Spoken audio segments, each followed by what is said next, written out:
Okay, guys. Now let us look at alcohols. Ne? We've already looked at alkanes, alkenes, alkynes. We've looked at also haloalkanes, and all of those were pretty simple in terms of identifying their functional group and how they are structured. But now we are going to move now into the alcohols, guys. We have got these organic compounds known as alcohols. There are different types of alcohols as well. Yes, Nobu? Yes, I wanted to ask, do you have to know the name of the general formula? Yes, like yes. Pentanol and propanol. Okay, so Yes, yes, we are still going to do it, don't worry. Okay, so alcohols, guys, these are very important organic compounds. They're used in many of your things. You guys consume alcohols without even knowing it.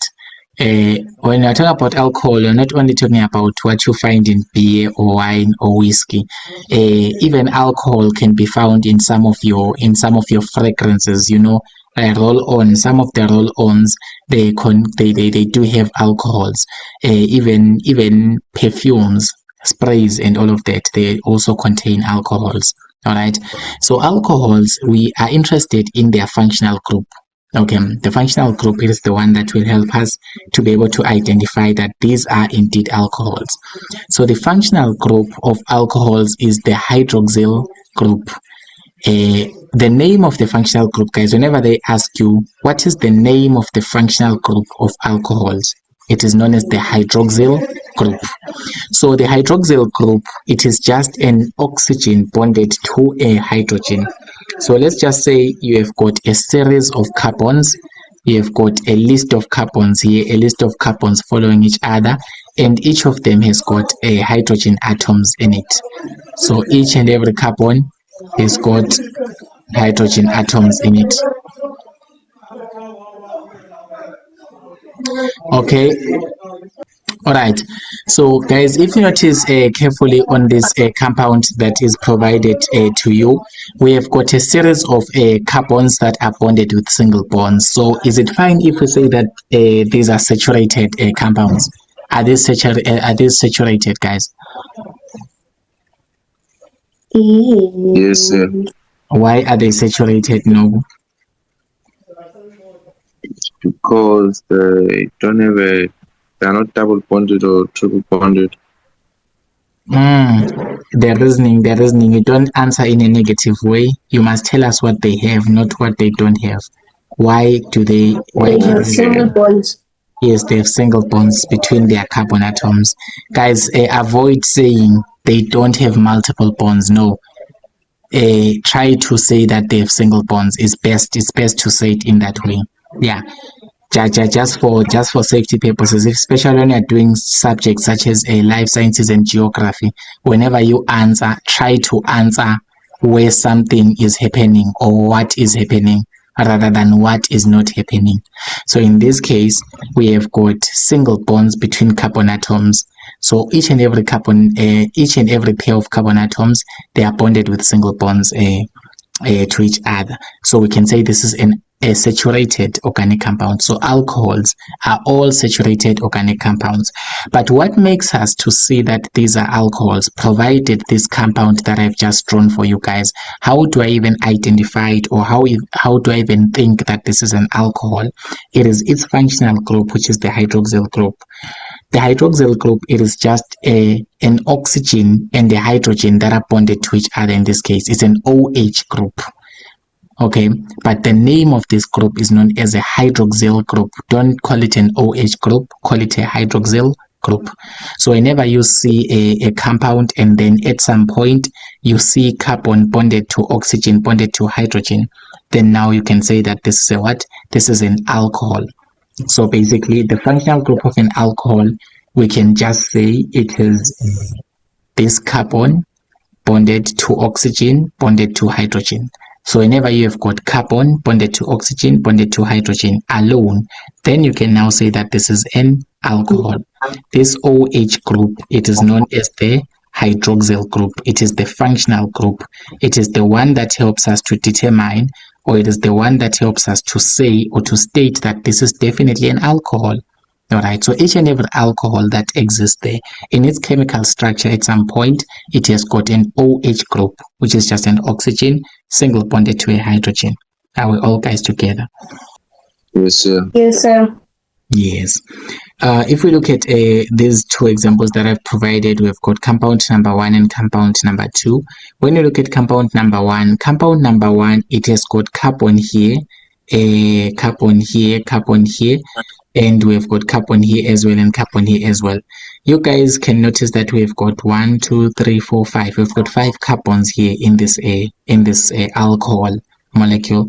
But now my question is, do you guys see an OH group here? Do you see a hydroxyl group in this? Yes. On which carbon do we find the hydroxyl group? 4. Carbon number 4, right? So if you count from left to right, you would say this is 1, 2, 3, 4, and 5. Okay, guys, you are still, remember I told you that you are still going to learn how to count the carbons, because at some point you need to count from left to right. At some point you need to count from right to left when we are now doing the naming of organic compounds. But for now, just get the idea that each and every carbon must have a number in a sense. So here, when we're naming or when we're numbering our carbons from left to right, we find out that at carbon number 4, you guys can see clearly that here, this carbon number 4, it is single bonded to OH. Do you see that it's single bonded to OH? So it means this OH is our hydroxyl group. So this can definitely tell us that this is what? This is an alcohol. So once you see a carbon bonded to the hydroxyl group, then you can now say that this is what? It's an alcohol. That's how you identify an alcohol. When you look at compound 2 that I've provided here, can you guys identify the OH? You guys see the OH? Yes. Yes, sir. Where do you see the OH? On which carbon? Number 3. Number 3. So if we count, remember, I'm still emphasizing this thing of counting to say that we will change how we count later on. But for now, let's just say this is 1, 2, 3. This is carbon 1, carbon 2, and carbon 3. If we count the carbons from the left to the right, and we look at carbon number 3, we realize that carbon number 3 is bonded to 2 hydrogens, and it is also bonded to carbon 2, but at the same time, there is a bond with an OH group there. And the OH group, remember that we refer to it as the hydroxyl group, right, which is the functional group for alcohols. So the moment you see the carbon bonded to the OH, this combination, it is the one that will give you the right to say that this is an alcohol indeed. So we definitely just identify alcohols by just looking at the presence of a hydroxyl group.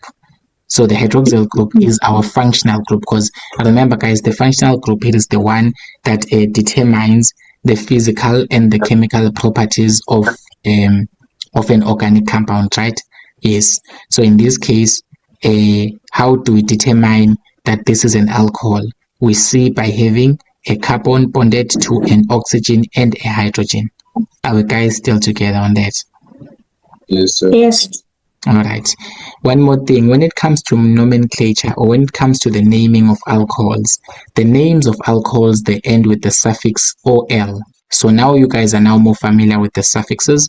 We are looking at basically how does the name of an organic compound end. So there must be an OL at the end of a name for us to be able to classify it as an alcohol just from its name. For example, if you look at compound 1 that I've provided for you here, this is 2-pentanol. So this is an alcohol which is 2-pentanol, and at the end of the name there is an OL, okay? But your teacher can say anol. It's fine, still the same thing, still the same idea. I mean, I'm just looking at the last 2 letters in this particular case. Okay, so at the end we must have an ol, okay? We must have an ol. Just say at the end, let's have an OL for it to be an alcohol. All right? Yes, sir. Yeah, if we look at compound number 2, it's the same thing. This is 1-propanol. The name of this is 1-propanol. At the end, we have got an OL, which tells us that this is definitely an alcohol. So the name also contributes. And then when it comes to the general formula of alcohols, the general formula of alcohols is CnH2n plus 2O. So you can use this is the general molecular formula, or you can use this one that says CnH2n plus 1 OH. Okay, so you guys must learn both of them. It's very important because at some point you'll need to be able to identify that these are alcohols. So I'm sure, guys, that you are now familiar with general formulas to say that when we have got a certain number of carbon atoms, we can be able to find the number of hydrogen atoms. In this case, we need to multiply the number of carbon atoms by 2, then we add by 2. Then at the end, we must put an oxygen. So for example, when you look at compound number 1 provided here, it has got 5 carbons. We've already done a count and said this is carbon 1, 2, 3, 4, 5. So there are 5 carbons in this alcohol. So I can say this is an alcohol containing 5 carbons. Now, for me to be able to determine the number of hydrogen atoms, in this case, it would be 2 multiplied by the number of carbon atoms plus 2, because that's what the general formula or the general pattern says, to say that if we have got n as the number of carbon atoms, then the number of hydrogen atoms can be obtained by multiplying the number of carbon atoms by 2, then adding by 2. So in this case, we're having 5 carbon atoms. So I'm allowed to just say this is 2 times 5 carbon atoms plus 2. That's going to be 10 plus 2, which will give me 12. So it means that an alcohol containing 5 carbons, it must contain 12 hydrogens, but it must have an oxygen at the end, because our general formula, it completes with an oxygen at the end here. So this is the molecular formula that we have obtained for an alcohol that consists of 5 carbons. So basically, the general formula works in that way. So for us to obtain the number of hydrogen atoms, we multiply the number of carbon atoms by 2, then we add 2 to them. Then at the end, we must put an oxygen. You guys can do a count to be able to confirm, but I won't do that manually here just because of time. If you can just do a count, we do have 5 carbons indeed. And if you count the number of hydrogens that we have, guys, in this compound, this is 1, 2, 3, 4, 5, 6, 7, 8, 9, 10, 11, 12. So we do have 12 hydrogens indeed. Okay, so it means that this general formula, it applies to each and every alcohol, including this one, which is a 2-pentanol. Okay, it applies to each and every alcohol, because indeed we're having 12 hydrogens and we're also having an oxygen. So guys, can we say that this is a saturated hydrocarbon? That's my question now. Oh, hydrocarbon, no. No. This one, the first one, sir. Both. Both. Yes. Can we say that alcohols in general, they are saturated hydrocarbons? No. Hydrocarbon. No, hydrocarbons are, isn't it? They only contain hydrogen. Yes, guys, hydrocarbons contain only hydrogen and carbon atoms only, guys. So here, oxygen, the oxygen is the foreign molecule here, is a foreign atom. Okay, it is the one that is making this to not be a hydrocarbon. Because, guys, when I say hydrocarbon, you guys must just have an idea of that we've got only carbon and hydrogen. That's why we give it the name hydrocarbon. So yes, indeed, they are saturated because all of them, they've got single bonds between their carbon atoms, but they are not hydrocarbons. Are we together, guys? Yes, sir. Yes. Yeah. So this other molecular formula, guys, it can also work as well. So this other molecular formula, CnH2n plus 1 OH, this is the other general formula that you can use. So it still works the same way. If you have got, let's just say you have got 3 carbons, and you need to find the number of hydrogens. Instead of using this one, which is the one that we have used first, 2n plus 2, this one, you can just say 2n plus 1, meaning that you say 2 times the number of carbon atoms, which is 3, plus 1, and 2 times 3 is 6 plus 1 will give you 7. So this will be C3H7, but at the end you must write OH, not just oxygen. So these are both correct. These are both a molecular formulas for this organic alcohol, for this alcohol. But just know that we can use any one of them. We can either use this notation whereby you have got an OH at the end, or we can use this notation whereby you just have got an O. But you guys must be able to identify it. If I give you something like this without having a structural formula, if I give you something like a C2H6O, guys, to what homologous series does this organic compound belong and why? Without seeing any structure, guys, just looking at this molecular formula C2H6O, which homologous series do you think this belongs to? You guys must be able to identify. That's why we are teaching you general formulas so that you know how to relate the number of carbon atoms and the number of hydrogen atoms. Now my question is, this C2H6O is a compound with 2 carbons, 6 hydrogens and 1 oxygen. So to what homologous series do you think this belongs to? Is anyone talking? To what homologous series does this compound belong to? Says the one that we did previously, the alcohols. Don't remember. Don't remember the name of it. Okay, try to do this. Maybe this will make it better. What is the relationship between 2 and 6? It's still an alcohol, guys. It's still an alcohol because if you look at the carbon here, we're having 2 carbons. To find the number of hydrogen atoms, we say 2 times the number of carbon atoms. In this case is 2 plus 2. I'm sure 2 times 2 plus 2 is going to give you 6, isn't it? Yes. Yes, so it's an alcohol. So you guys don't need to really be given a whole structural formula for you to be able to identify it. Okay, if I give you something like a C2H4, you guys must be able to identify that this is an alkene. How do you identify that this is an alkene? The number, you already know that the general formula of an alkene says the number of hydrogen atoms must be twice the number of carbon atoms. So do you see that if we've got 2 carbon atoms and we've got 4 hydrogen atoms, this means that the number of hydrogen atoms is twice the number of carbon atoms, implying that this is an alkene. These general formulas, guys, are not just for fun. They're not just for fun. These general formulas are there to help you identify the compounds that you have or the homologous series without even doing any calculations or without having any molecular formula. Are we together, guys? Yes. Yes, sir. So I will try my best to give you practice activities so that you guys keep on practicing how the molecular formula and the general formula work with each other. Okay, to close our chapter, let's look at the type of alcohols. Right, we have got 3 types of alcohols, just like haloalkanes, right? So we have got primary alcohols, whereby the carbon bonded to the hydroxyl group is bonded to one other carbon. So when we're having a primary alcohol, it means that we have got an alcohol. The fact that it's an alcohol, it means that it must have an OH group. It must have an OH group.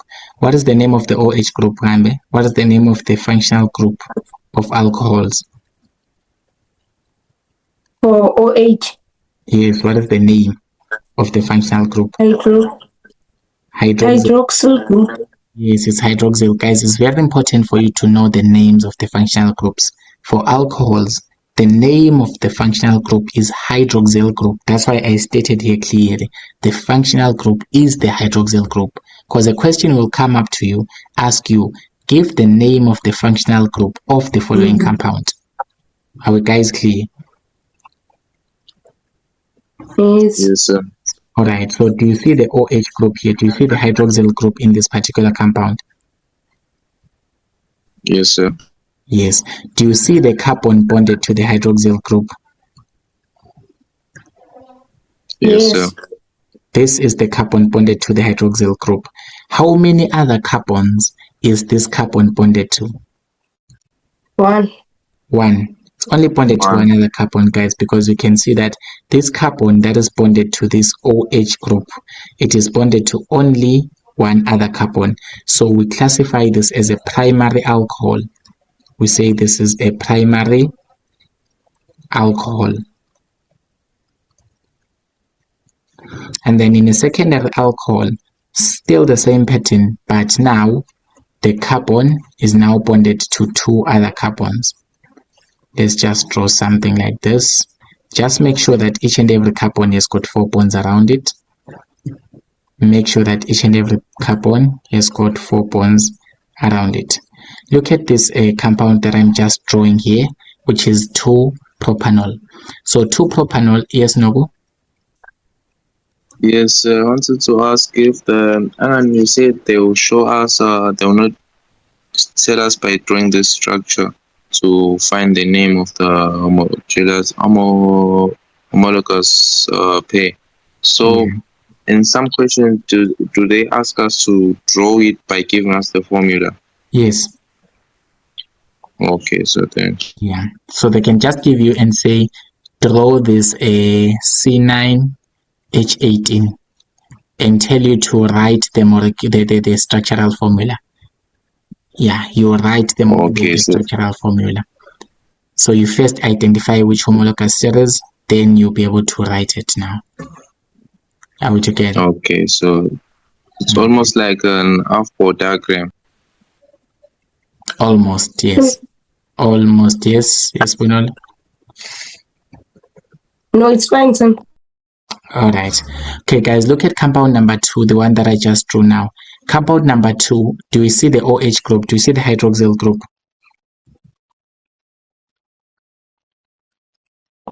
Yes, sir.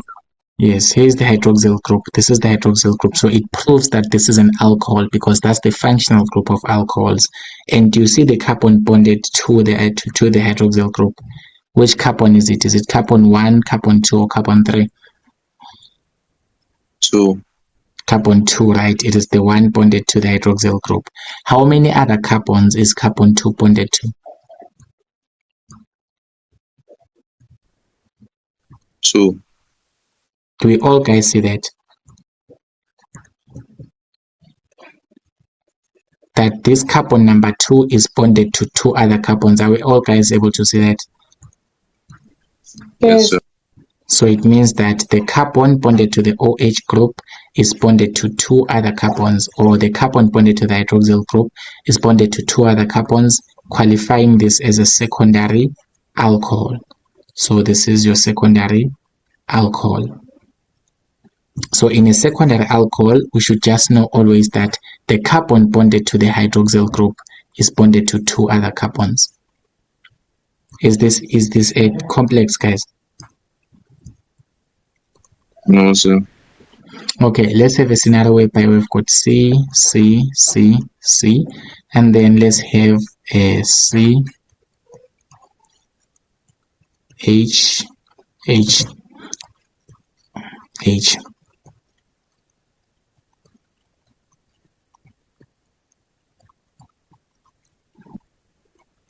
All right, OH.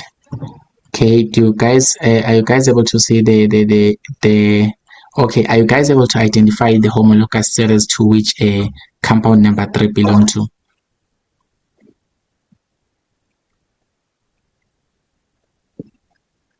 Which homologous series does compound 3 belong to? That's the question. Alcohol. Alcohol, for what reason? Contains hydroxyl group. Yes, we have got a hydroxyl group, which is just an oxygen bonded to hydrogen. So this is a hydroxyl group. Yes. All right. So now we are going to look at the carbon bonded to the OH. Do you guys see the carbon bonded to the OH? Yes. Yes, sir. So if I say this is carbon 1, carbon 2, carbon 3, carbon 4, without any order of counting, remember I'm just doing it randomly. Which carbon is bonded to the hydroxyl group? 3. Carbon 3. You can see that carbon 3 is the carbon that is bonded to the hydroxyl group. Now you guys simply need to try and figure out how many other carbons is this carbon 3 bonded to? 3. 3. Three. We've got this one, we've got the second one, and then this third one. So we're having 3 other carbons that are bonded to the carbon bonded to the hydroxyl group. So when we define a tertiary alcohol, we say that in a tertiary alcohol, the carbon bonded to the hydroxyl group is bonded to 3 other carbons. That makes it a tertiary alcohol. So tertiary alcohols have got a carbon bonded to the hydroxyl group, and that carbon is bonded to 3 other carbons. All right. This particular compound is known as a 2-methyl 2-butanol. That's the name of the compound. But you guys, are you guys going to have a problem in classifying or differentiating the types of alcohols? No, sir. I don't think so, sir. Yes, Bonolo? No, I'm just saying I don't think so, sir. All right. Okay, so let's close, guys. You guys will just tell me which alcohol, what type of alcohol is each and every one of them. I'll say this is 1. I'll say this is 2. I'll say this is 3. I'll say this is 4. So we're given 4 organic molecules here, or 4 types of alcohols. We're given 4 alcohols. Now classify them as either primary, secondary, or tertiary alcohols. Starting with compound number 1 or alcohol number 1. What is it? Primary. Primary. Can you all say that, guys? Yes, sir. So this is a primary alcohol because the carbon bonded to the OH is bonded to 1 other carbon. What about carbon number 2? Tertiary. Tertiary. Yes, this is a tertiary alcohol. What is the reason? If they say give a reason for your answer, what do you say? The carbon is bonded to 3 other carbon. Yes. molecules. Yes, the carbon bonded to the OH group or the carbon bonded to the hydroxyl group is bonded to 3 other carbons. Cool, nice one. What about a number 3? Secondary. It's a secondary alcohol. It's a secondary alcohol. If they say give a reason for your answer.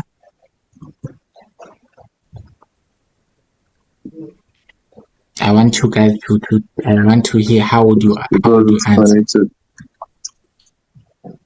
Yes, no. Because the carbon molecule is connected to 2 other carbon molecule. Yes, when you explain it, you don't just say the carbon molecule.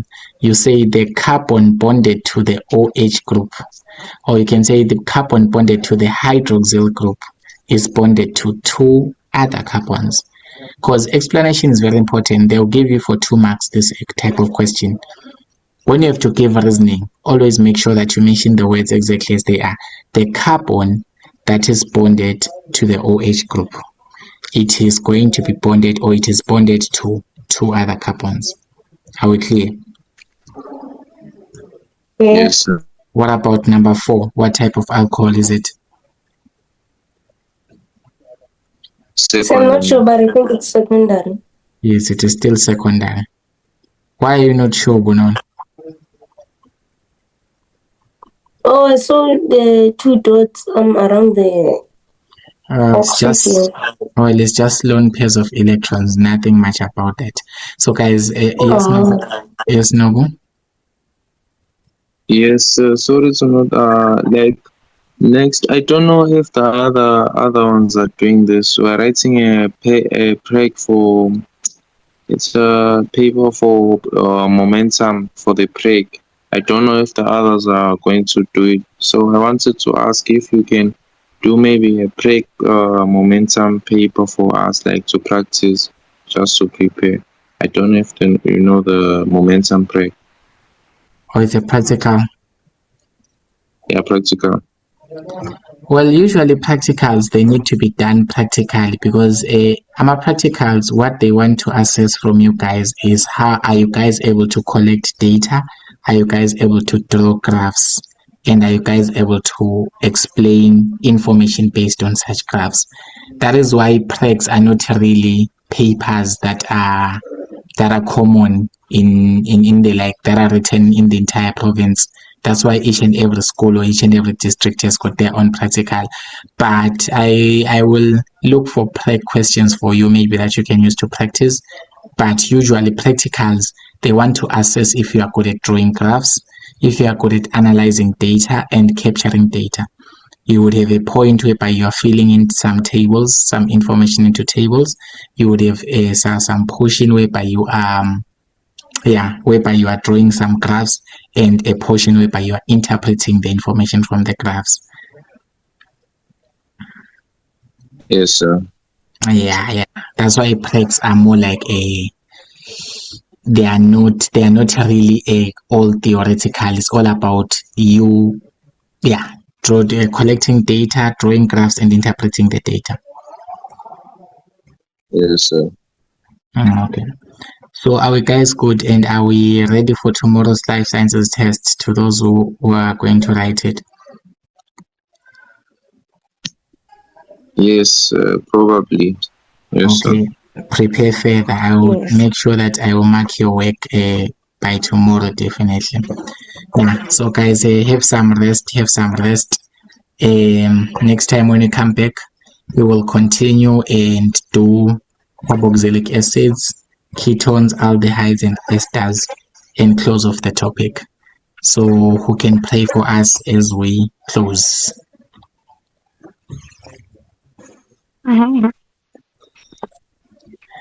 Who's praying with us today? People close their mics when it's time to pray. Like, do you have to pray or we must close our mics? Well, you can well, you can open your mic so that you can be able to hear you. Yes. Oh, okay. Well, thank you, Lord, for making us have a decision. Thank you, Lord, for having your plan for us today. Thank you, Lord, for making us have a great teacher and a great teacher that will teach us. And please, Lord, the things that we learn from him, we must be able to keep it in our minds and not only depend on you, we must depend on ourselves to work harder each and every day. And thank you, Lord, for keeping us safe today. And please, Lord, do the same tomorrow. And please, God, keep on guiding our future in everything that it does. In wonderful name, Jesus. Amen. Amen. Thank you so much. Let us guys go get some rest. I'm sure all of you guys are very, very, very, very tired. Let's go get some rest, and we will we'll see you tomorrow in mathematics class. Okay, so thank you. Good night, guys.